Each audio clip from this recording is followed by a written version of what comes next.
Ever wonder how to get a classic film look in your digital footage?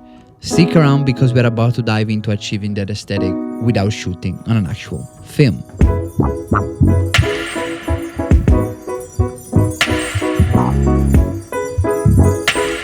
Hey guys, what's going on? Hope you're doing well. Welcome to my YouTube channel. If you don't know me, I'm Luca Vigo and I'm a professional filmmaker and director from Italy.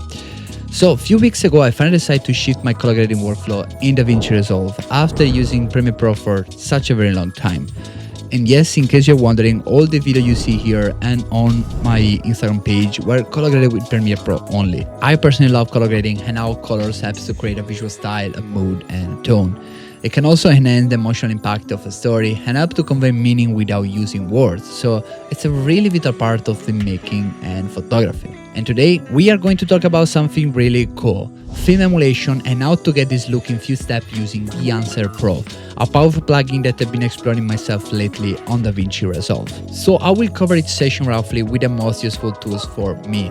But the good thing about that is that you can actually play around yourself and see what maybe works for you. But before we begin, I want to make it clear that Dehancer is not sponsoring this video. They simply sent me the product to review it, and I have something for you at the end of this video, which could help you. I'm making this video because I want you guys to know how I integrated my workflow and how this tool might just be a great solution for you to achieve the cinematic feel in your own project. So let's dive in.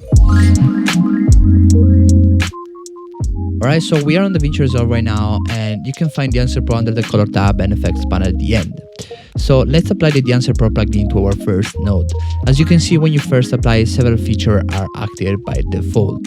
I prefer to start with a clean slate, so I got at the end where you will see the options and click Disable All Tools. This gives us a fresh starting point to build our own look. Before diving into adjustment, let's also make sure we are working the best possible quality. This ensures that we get a sharp editors as we start our grading. Now, we go back to the top and manage our color space using the input settings. We will choose the camera that we use to shoot this footage, which is the Sony FX6. Now, I prefer to adjust vignette first if needed, as it can influence the exposure in the corners of our image. For precise control, I start by turning off the feathering. This allows us to see the exact edge of our vignette, making it easier to adjust the size. Once we are happy with the size, we will turn the feathering back on to blend it smoothly into the scene. Before I adjust the exposure, let's apply a print film look. You will find this under the print section here, but I generally find this effect a bit too strong. So to make individual adjustment on it, let's apply it in another nodes. Again, we will start by disabling all tools and changing the quality to high in this new node. Now let's enable our print film look and choose the one we want. For me, the 2383 print film looks better for this clip. To fine-tune the intensity of our print film effect, we will adjust the global output level, as you can see right here. We can also adjust target white and also the saturation and color density of the print film effect. For example, if I want to make it more to the warm side, I will decrease the target white, maybe put a bit more exposure down and adding color density to our image. Now let's go back to our first node and fine-tune the exposure in the input section.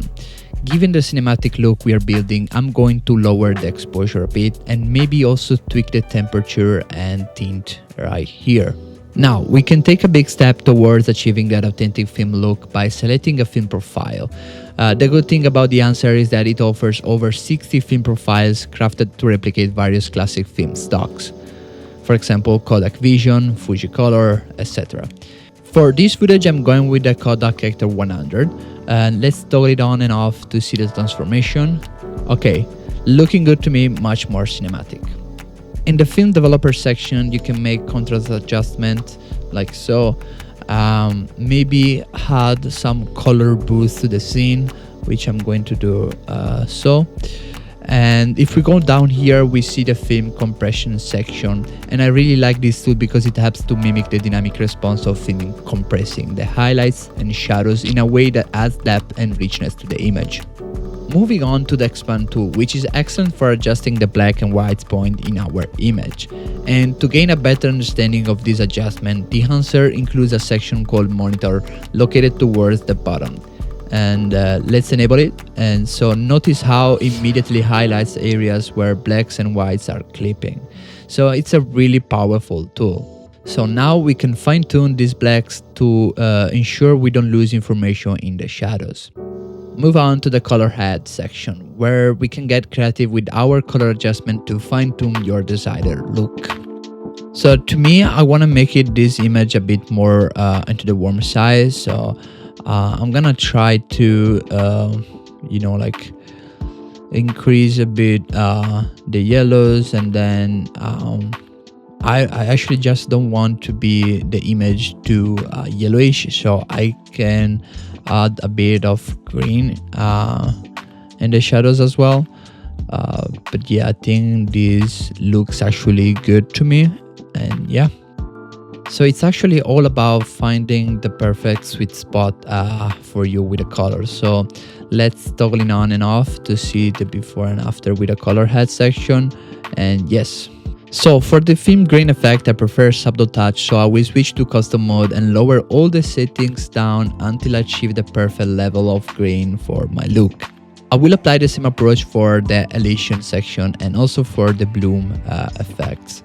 So we can now create other nodes for making few adjustments on the skin color, for example, contrast, and also maybe color balance. So let's add some node first. We can call it color balance,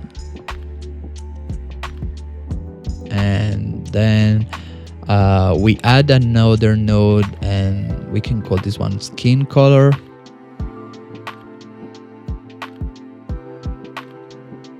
And then the last one we are going to add is gonna be our node for the contrast. So we name it contrast. Okay, so I first like to add some contrast to the image using the curves, and then click editable splines right here. And I like to fade the image a bit and then add contrast.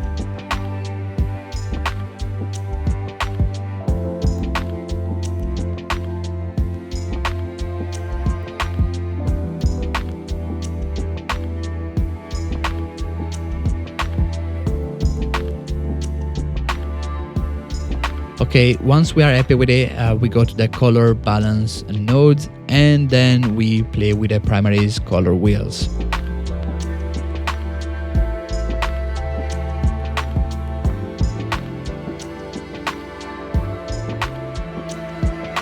And yes, like this should be okay. Let's turn it on and off before and after to see how it looks. And yeah, if now we go to the skin color nodes and then we open up the color slice, in the skin tab we can increase the hue like this, so that the skin become more pink and then less yellowish. So the goal is to, of course, make it more realistic as possible. And then we can also increase or decrease the saturation as we want.